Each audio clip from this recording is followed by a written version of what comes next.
मसीह में प्रिय भाइयों और बहनों, एक्सपोजिटरी बाइबल स्टडी में आप सबों का स्वागत है।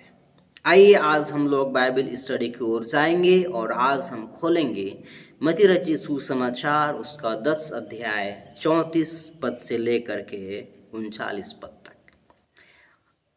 मत्ती रचित सुसमाचार उसका 10 अध्याय 34 पद से लेकर के 39 पद तक। 34 पद में यीशु मसीह इस प्रकार कहते हैं, यह न समझो कि मैं पृथ्वी पर मिलाप कराने आया हूँ। मैं मिलाप कराने नहीं पर तलवार चलवाने आया हूँ। 35 मैं तो आया हूँ कि मनुष्य को उसके पिता से और बेटी को उसकी माँ से और बहू को उसकी सास से अलग कर दूँ। मनुष्य के बैरी उसके घर ही के लोग होंगे। मेरे मसीह में प्रिय भाइयों और बहनों, यीशु मसीह इस प्रकार का वचन क्यों यहाँ पर कहते हैं? यीशु मसीह के इस प्रकार का वचन कहने का क्या तात्पर्य है? इसका संदर्भ क्या है? इसका संदर्भ हम जब इन वचनों को हम लोग पढ़ते हैं तो हम भली भांति समझ पाते हैं कि यीशु मसीह के कहने का तात्पर्य कि यह न समझो कि मैं पृथ्वी पर मिलाप कराने आया हूँ। मैं मिलाप कराने नहीं पर तलवार चलवाने आया हूँ। मैं तो आया हूँ कि मनुष्य को उसके पिता से और बेटे को उसकी माँ से और बहू को उसकी सास से अलग कर दूँ। मनुष्य के बैरी उसके घर ही के लोग होंगे। प्रभु यीशु इस वचनों के द्वारा हमें साफ साफ बताना चाहते हैं कि जो कोई मेरे पीछे आना चाहता है, जो कोई मेरी सेवा करना चाहता है, जो कोई मेरा चेला बनना चाहता है, जो मेरा विश्वासी बनना चाहता है, जो मेरा विश्वासी बनना चाहता है, उसके जीवन में, उसके परिवार में, उसके खानदान, उसके घर में तलवार चलेगी। जिसका तात्पर्य है कि जो कोई व्यक्ति सच्चाई को जान जाएगा, जो कोई व्यक्ति जो मुझ में विश्वास करने लगेगा कि यीशु ही प्रभु है, यीशु ही खुदा है, यीशु ही मार्ग, सत्य और जीवन है, उस व्यक्ति के जीवन में और उस व्यक्ति के परिवार के जीवन में एक प्रकार का तलवार चलेगा। मतलब अशांति आएगी, मतलब लड़ाइयाँ होने की भी संभावना होगी। उसके अपने ही लोग उसके बैरी हो जाएंगे, उसका विरोध करेंगे, उसको सताएंगे, उसके खिलाफ में रहेंगे। ऐसा होने की संभावना है, ऐसा हो सकता है। इस प्रकार से यीशु मसीह कहते हैं। और यीशु मसीह के कहने का तात्पर्य क्या है? क्योंकि यीशु मसीह जानते हैं कि मैं लोगों को सच्चे खुदा के साथ मिलाने आया हूँ। मैं सच्चाई के साथ लोगों का रिश्ता जोड़ने आया हूँ। जो रिश्ता अदन की वाटिका में टूट गया था, उसको जोड़ने आया हूँ।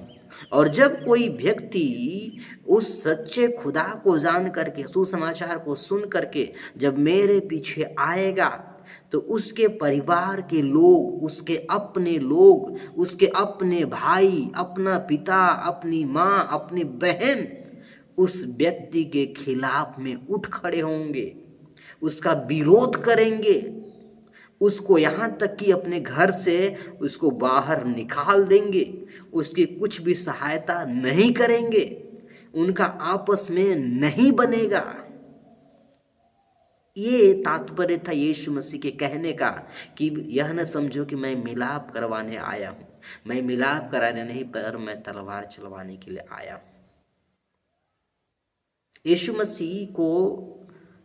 यीशु मसीह पर विश्वास करना, यीशु मसीह के पीछे चलना, अपने क्रूस को उठा करके हर दिन यीशु मसीह में चलना कोई आसान बात नहीं है प्रियो, कोई आम बात नहीं है।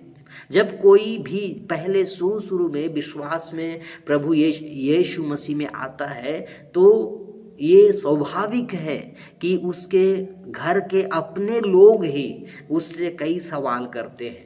उसके अपना पिता उसके अपने संपत्ति से उसको बेदखल कर देता है। उसके अपने भाई उससे बात नहीं करते हैं। उसका अपना बहन उससे बात नहीं करती है। उसके खिलाफ में हर कोई हो जाता है, उसके परिवार के लोग। ऐसा होता है जब लोग सच्चे खुदा को जान जाते हैं तब। इसलिए यीशु मसीह यहाँ पर कहते हैं कि यह न समझो कि मैं पृथ्वी पर मिलाप करवाने आया हूँ। मैं मिलाप करवाने नहीं पर तलवार चलवाने आया हूँ। इसका एक और तात्पर्य ये भी है कि मनुष्य के अंदर में जो पृथ्वी की बातें हैं, जो सांसारिक बातें हैं, जो संसार की मोह माया है, उस मोह माया की बातों को उस मनुष्य के अंदर से मैं निकालना चाहता हूँ। और जब वो मनुष्य उस संसार की मोह माया की बातों से, लोभ लालच की बातों से, अपने पुराने स्वभाव से जब वो बाहर निकलने की कोशिश करेगा, तो उसके अपने लोगों के बीच में एक तरह से तलवार चलने की भी संभावना हो सकती है। एक अशांति का माहौल पैदा हो सकता है, क्योंकि मनुष्य कई बार अंधकार में ही जीवन जीना पसंद करता है। वो ज्योति में नहीं आना चाहता है कई सारे मनुष्य। लेकिन खुदा ज्योति है, खुदा प्रेम है और खुदा सत्य है, और वो चाहता है कि हर एक मनुष्य को आज़ाद करे, हर एक मनुष्य को सत्य की पहचान हो, हर एक मनुष्य नरक की राह से स्वर्ग की राह में आने पाए, ऐसा खुदा चाहता है। और इसी बात को यीशु मसीह कहते हैं कि जो कोई मेरे पीछे आएगा, जो सच्चाई में चलने की कोशिश करेगा, उसके विरोध में, उसके खिलाफ में, उसके अगेंस्ट में उसके अपने ही लोग क्या करेंगे, उसके खिलाफ में हो जाएंगे, उसका बैरी बन जाएंगे, उसका दुश्मन बन जाएंगे, उससे बात करना भी नहीं चाहेंगे अपने लोग। और फिर यीशु मसीह यहाँ पर साफ साफ कहते हैं कि जो कोई मेरे पीछे आना चाहता है, उसका जीवन किस प्रकार से होना चाहिए, उसके जीवन में मेरी क्या प्राथमिकता होना चाहिए, इस बात को भी यीशु मसीह बताते हैं कि कौन मेरे योग्य बन सकता है। मेरे योग्य बनने के लिए उसके अंदर क्या होने की ज़रूरत है। और जो कोई मेरे लिए अपना प्राण भी खोता है, तो उसके जीवन में क्या होगा, इस बात को भी यीशु मसीह यहाँ पर साफ साफ बताते हैं हमें। और 37 पद में यीशु मसीह कहते हैं कि जो माता या पिता का मुझसे अधिक प्रिय जानता है, वह मेरे योग्य नहीं है। जो बेटा या बेटी को मुझसे अधिक प्रिय जानता है, वह मेरे योग्य नहीं है।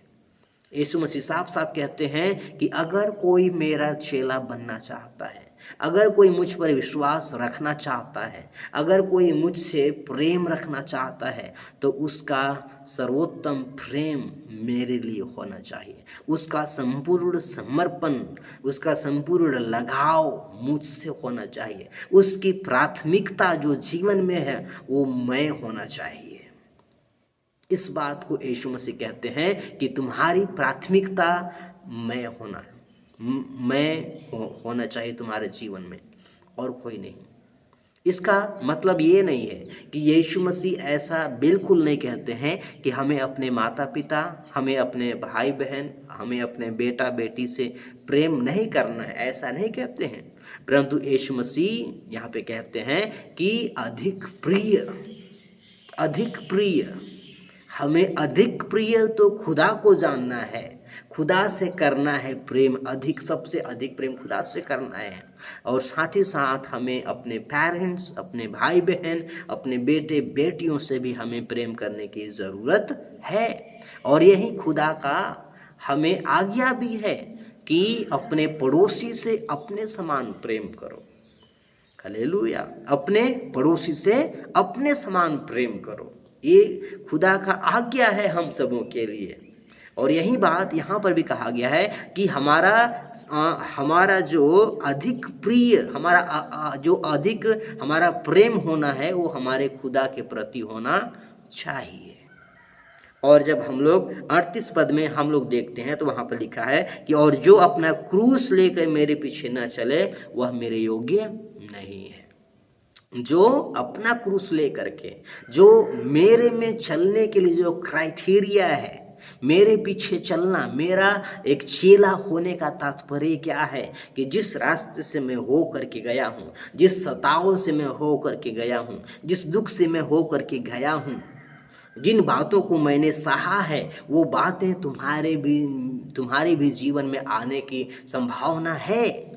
और तुम्हें इन बातों से हो करके उस क्रूस को उठा करके तुम्हें भी चलने की ज़रूरत है। और अगर नहीं ऐसा करते हो तो तुम मेरे चेले नहीं हो, तुम मेरे योग्य नहीं हो। इस बात को यीशु मसीह कहते हैं। और 39 पद में यहाँ पे साफ साफ कहते हैं कि जो अपने प्राण बचाता है वह उसे खोएगा। मतलब जो अपनी बुद्धि से, अपनी समझ से, वो जो अपना प्राण बचाना चाहता है, अपना क्रूस उठाना नहीं चाहता है, यीशु मसीह में जो विरोध है, जो सताव है, जो एक तरह से ताड़ना है, उसको अगर झेलना नहीं चाहता है, वो बचना चाहता है, तो वो अपना प्राण को खोएगा। लेकिन जो मेरे लिए अपना प्राण देने के लिए तैयार है, जो मेरे लिए अपना प्राण खोएगा, वो खो करके भी अपना प्राण मुझ में पाएगा। हालेलुया। इस बात को यीशु मसीह यहाँ पे साफ साफ कहते हैं। तो आज हम लोगों ने देखा है मत्ती उसका 10 अध्याय 34 पद से लेकर के 39 पद तक, जहाँ पर यीशु मसीह हमें साफ साफ कहते हैं कि मैं, अगर कोई मेरे पीछे आना चाहता है तो उसके जीवन में सताव आएगा, उसके जीवन में परेशानियाँ आएंगी, उसके जीवन में दुख आएगा, उसके अपने ही लोग विरोधी हो जाएंगे। लेकिन जो कोई मेरे पीछे चलेगा, जो कोई मेरे को अपना प्रिय जानेगा, और जो कोई भी अपना क्रूस उठा करके चलेगा, जो कोई मेरे लिए अपना प्राण खोएगा, वो मुझ में पाएगा।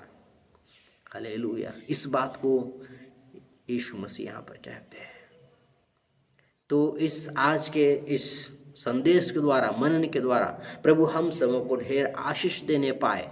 और मैं आशा करता हूँ कि आप सभी लोग इस वचन के द्वारा आशीषित हुए होंगे।